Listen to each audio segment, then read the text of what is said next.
आज निशा इतिहास गंगोत्री चैनल में हम लोग इतिहास विषय के बारे में सेमेस्टर 1 MGC 1 जो BA में पढ़ना है उसके बारे में चर्चा करेंगे। पिछले कुछ वीडियो मैंने आप लोगों के साथ डाला था जिसमें हम लोग भारत को समझना, भारत के नाम की उत्पत्ति इत्यादि के बारे में अध्ययन किया था। आज जो हम लोग अध्ययन करने जा रहे हैं वह है बृहत्तर भारत की व्याख्या कीजिए, भारत की व्यापारिक गतिविधि का वर्णन कीजिए तथा 19वीं शताब्दी के उत्तरार्ध में भारतीय व्यापार के बदलाव पर प्रकाश डालिए। आज इस टॉपिक का अध्ययन हम लोग करेंगे। पहला बात आती है बृहत्तर भारत। तो बृहत्तर भारत भारत का प्राचीन व्यापारिक साम्राज्य था। यह व्यापारिक साम्राज्य ईसा की प्रथम शताब्दी में स्थापित हो चुका था। भारत का यह साम्राज्य प्राचीन रोमन साम्राज्य से बिल्कुल भिन्न था। भारत का यह व्यापारिक साम्राज्य सांस्कृतिक साम्राज्य किसी राजा के द्वारा नहीं बल्कि भारत से व्यापार हेतु विदेश जाने वाले वैश्यों, मजदूरों, ब्राह्मणों द्वारा पिछड़े देशों में जाकर वहाँ बस कर और वहाँ पर वैवाहिक संबंध स्थापित करके बनाई गई थी।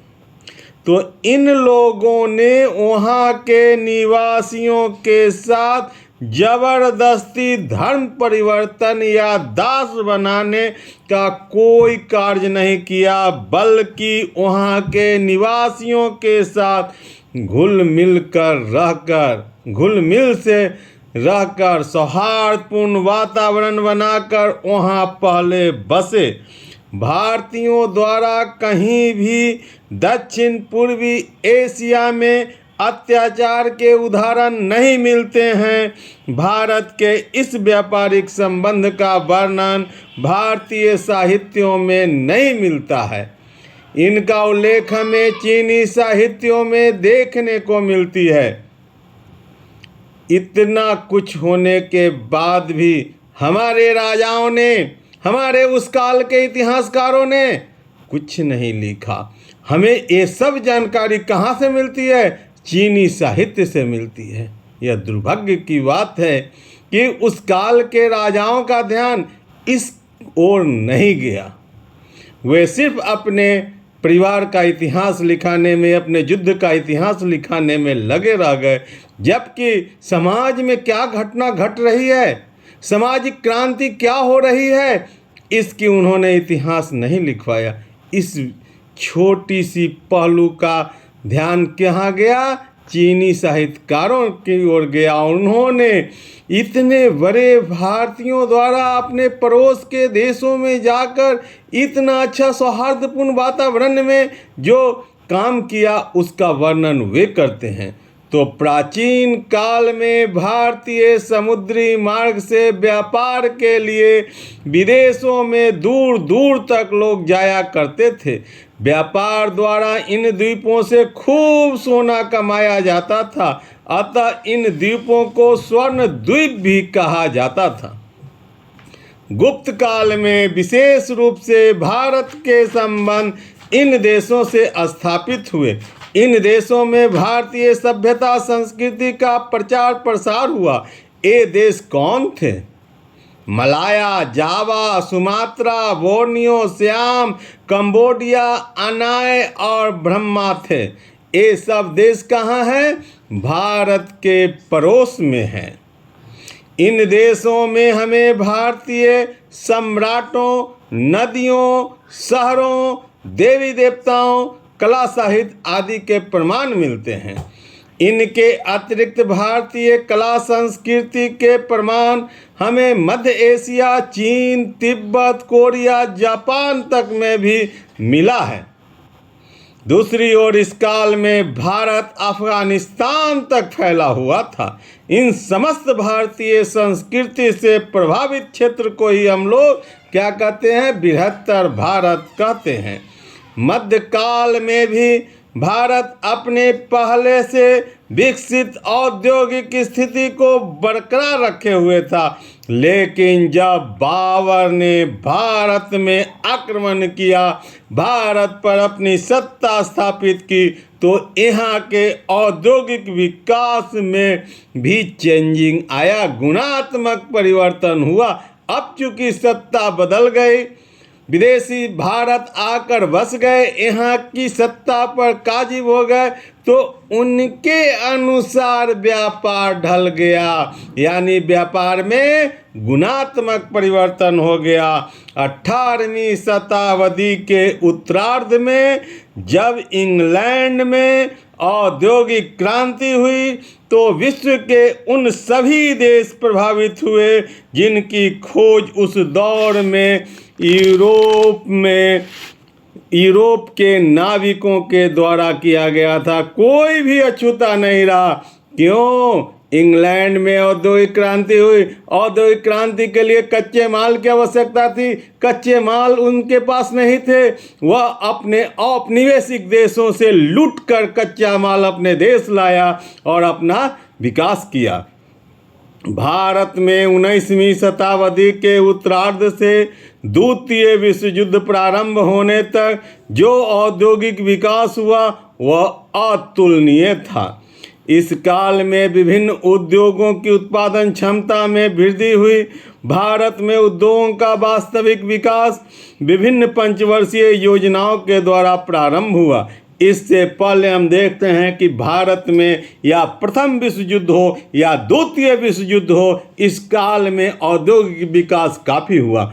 वजह, दोनों विश्व युद्ध चल रहा था, समुद्र पर लड़ाई की संभावना थी, समुद्र में हर जगह युद्ध हो रहा था, क्योंकि यह विश्व युद्ध था। समुद्रिक मार्ग से व्यापार नहीं हो रहा था। भारत के लोगों और इंग्लैंड के जो यहाँ के लोग बसे हुए थे, उनके लिए सामान की उपलब्धता की आवश्यकता थी। इसीलिए अंग्रेजों ने न चाहकर भी हमें उद्योग खोलने की अनुमति दी और उद्योग में निवेश करने का वचन दिया।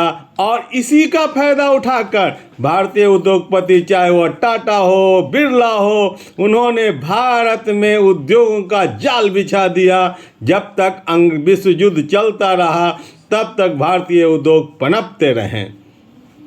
बाद में जब देश आज़ाद हुआ, पंडित नेहरू ने पंचवर्षीय योजना लागू किया। इस पंचवर्षीय योजना से भारत का काफ़ी द्रुत गति से विकास हुआ।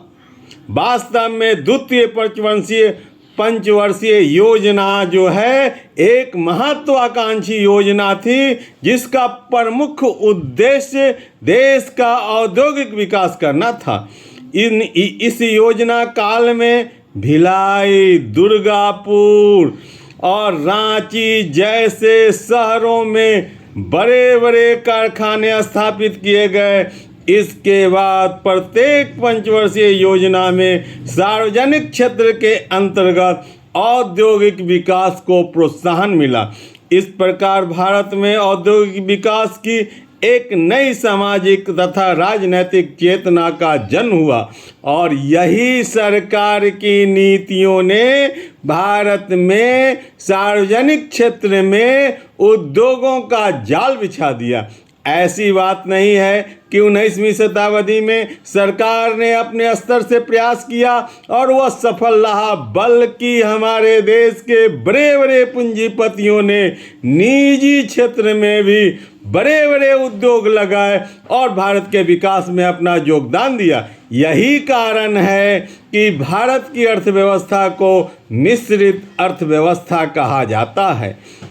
अब हम लोग बृहत्तर भारत के बारे में जान गए कि कोई हमारा राजा भारत से बाहर जाकर युद्ध करके अपना बड़ा साम्राज्य नहीं बनाया था, बल्कि यह सामाजिक सांस्कृतिक साम्राज्य थी।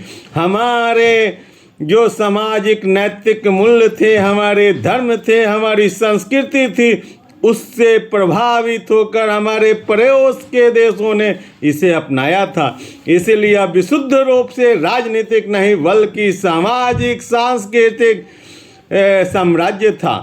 अब हम लोग यहीं पर फिर हम लोग भारत के व्यापार के बारे में जाने।